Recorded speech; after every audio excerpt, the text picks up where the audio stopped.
Festival का जब शुभारंभ हो रहा था, इफ्तिताह हो रहा था, तो इस मौके पर मौजूद हैं अभी भी एलजी उपराज्यपाल मनोज सिन्हा और साथ ही साथ आपको बताएं कि सीएम उमर अब्दुल्ला भी मौजूद हैं। सरोज हमारे साथ लगातार जुड़े। सरोज, एक बार फिर से आपका रुख करेंगे। कई सारे स्पोर्ट्स मुकाबले मुनक्किद होने हैं, 3 दिन का आपने बताया कि इवेंट है। ऐसे में जो कश्मीर के लोग हैं उन्हें इस इवेंट से इस्तेफादा करना हो, उन्हें देखना हो, तो किस तरह की टिकटिंग रखी गई है, कितना प्राइस क्या है इसका, और साथ ही साथ जो बाहर से जो पर्यटक आते हैं उनके लिए सहूलियात मैसर हो, इसको लेकर किस तरह के इंतजामात वहां पर किए गए?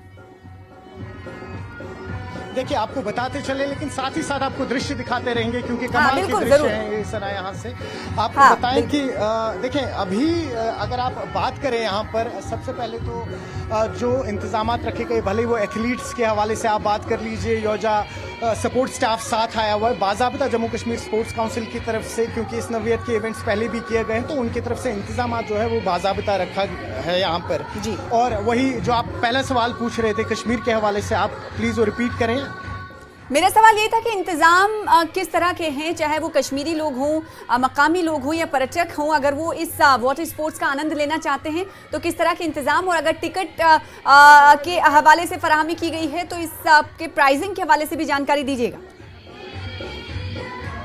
देखिए आपको बताते चलें कि देखिए अभी जो ये इस तरीके का इवेंट यहाँ पे चल रहा है, आज यहाँ पर हर एक को वेलकम है, क्योंकि उसकी सबसे बड़ी वजह ये है कि आपको यहाँ SKICC में जहाँ जो इवेंट हो रहा है यहाँ पर अंदर नहीं आना है ये इवेंट देखने के लिए जी। जो डल पूरे 22 किलोमीटर पे फैला हुआ है, उसपे से करीबन 14 किलोमीटर है जहाँ पर आप लाइव इस इवेंट को देख सकते हैं। कहने की बात है, इस वक्त अगर आप यहाँ से देख पा रहे होंगे वो सड़क है, वो पूरी जो सड़क है ये दर्शकों के लिए इस वक्त एक बहुत बड़ी अट्रैक्शन बन गई है, क्योंकि यही वो ट्रैक है जिसपे कॉम्पिटिशन्स खेले जा रहे हैं। हाँ। तो ऐसा नहीं है कि कोई टिकट्स रखी गई है, आप आ सकते हैं डल झील के किनारे पे कहीं पर अपनी गाड़ी पार्क करिए और आप इस इवेंट का लाइव आनंद ले सकते हैं यहाँ पर। क्या बात है। तो कहाँ ये जा सकता है कि फ्री ऑफ कॉस्ट चाहे पर्यटक हों चाहे मकामी लोग हों, ये खूबसूरत तस्वीरें देख सकते हैं और अपने बच्चों को और खुद को कहीं ना कहीं खुशी का मौका दे सकते हैं? सरोज,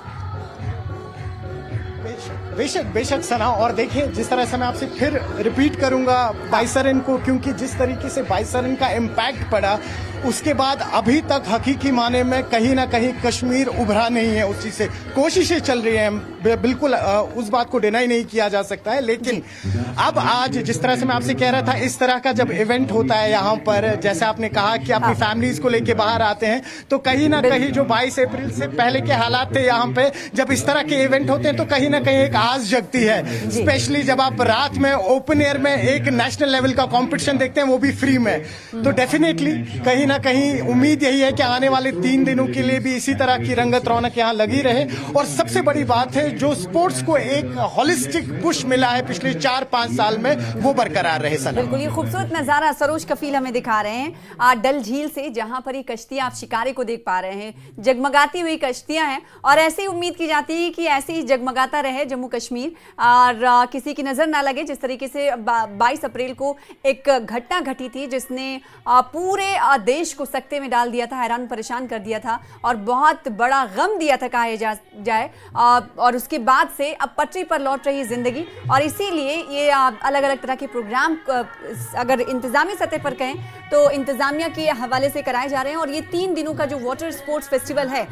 इसकी शुरुआत आज हो चुकी है। एलजी खुद इस वक्त चेयर पर विराजमान है, आप देख पा रहे हैं, और उनके हमरा बैठे हुए हैं, इस वक्त मौजूद हैं सीएम उमर अब्दुल्ला, और इस वक्त आप देख पा रहे हैं कल्चरल इवेंट चल रहा है, प्रोग्राम चल रहा है, तो उस प्रोग्राम का कहीं ना कहीं आनंद लेते हुए नजर आ रहे हैं इस वक्त चीफ गेस्ट उपराज्यपाल मनोज सिन्हा और साथ ही साथ सीएम उमर अब्दुल्ला। सरोज, ये 3 दिनों का है, और साथ ही साथ अभी हमने देखा कि एक शिकारा झारखंड का जा रहा था बैनर लिए, और कौन कौन से स्टेट्स के ये उम्मीदवार हैं जो यहाँ पर पहुंचे हैं, क्योंकि 500 से ज्यादा पार्टिसिपेंट्स आपने बताया, खासकर कौन कौन से स्टेट्स हैं, कुछ के नाम अगर आप बता सकें। झारखंड शिकारे को तो हमने देख लिया है, इसके अलावा कौन कौन से और राज्यों की शमूलियत हो रही है इस वाटर स्पोर्ट्स में? देखिए, तेलंगाना है, पंजाब से टीम्स आई हैं, डाउन साउथ केरला से टीम्स आई है, और केरला आप जानते ही हैं कि वाटर स्पोर्ट्स में काफ़ी ज़्यादा फेमस रहा है पहले से ही। केरला की टीम है यहाँ पर, तेलंगाना की है, जिस तरह से मैं आपसे कह रहा था। और अगर आप थोड़ा ऊपर की बात कर लेंगे वेस्ट की, तो महाराष्ट्र से कुछ प्लेयर्स आए हुए हैं। हालांकि वो महाराष्ट्र टीम का हिस्सा नहीं है, क्योंकि कई सारे ऐसे प्लेयर्स हैं सपोज जो गुजरात से आए हैं, पंजाब से आए हैं, लेकिन दूसरी टीमों के प्लेयर्स हैं। तो कुल मिला के अगर बात की जाए ना, तो कहा जा सकता है कि हिंदुस्तान के पूरे कोने से, जिसे हम कह सकते हैं लिटरली कश्मीर से लेके कन्याकुमारी जो है, वहां से पार्टिसिपेंट्स आए हुए हैं जी। और अभी आपको साथ ही साथ ये भी बताते चले, क्योंकि आपने इंतजामिया के हवाले से बात की थी, तमाम जो इंतजामात है यहाँ पे स्पेशली हम बात करेंगे, क्योंकि ये जो स्पोर्ट्स है इसमें चोटिल होने का काफ़ी ज़्यादा चांस होता है, खतरा होता है। तो उसके चलते हुए यहाँ पर जो डायरेक्टरेट ऑफ हेल्थ है, उन्होंने अपने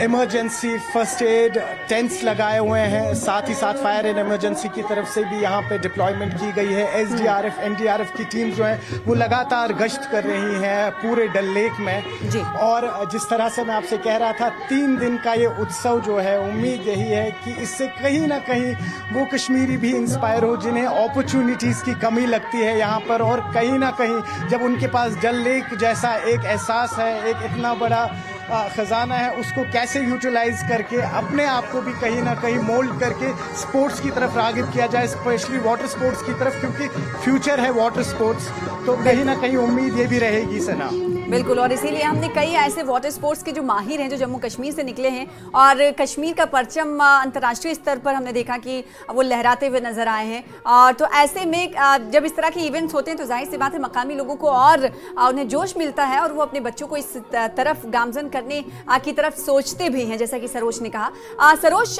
मैं कल और परसों की इवेंट के हवाले से जानकारी आपसे लूँ, तो आप ये बताइएगा कि जब स्पोर्ट्स इवेंट की कल शुरुआत होगी तो कब से कब तक ये स्पोर्ट्स इवेंट होते रहेंगे, और इसके बाद जब एक दूसरे दिन फिर से शुरुआत होगी तो कब से कब तक का टाइम रखा गया? इवनिंग में ही शायद?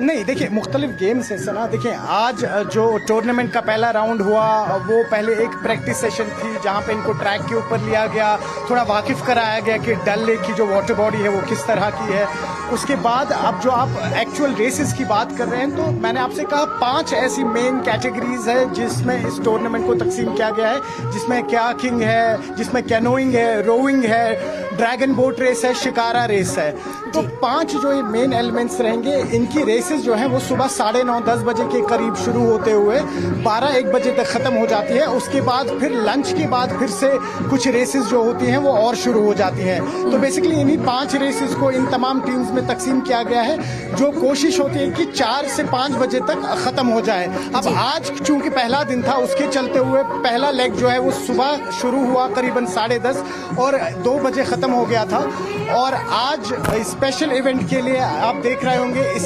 प्रिपरेशन जो है वो थोड़ी सी लंबी चली, इसके कारण इवेंट जो है थोड़ा शाम में रखा गया है। बाकी जो मेन टूर्नामेंट की रेसेस रहेंगी वो सुबह ही स्टार्ट हुआ करेंगी करीबन 9:30 से 10 के बीच, और शाम 4 बजे तक खत्म हो जाया करेंगी, जिनका फिर एक खाका बना के पॉइंट्स टेबल के हिसाब से फिर उनके रिजल्ट्स जो है वो 23 तारीख को सामने आएंगे कि किस टीम ने कैसे पार्टिसिपेट किया और कौन विजयी बना है। ठीक है, बहुत शुक्रिया।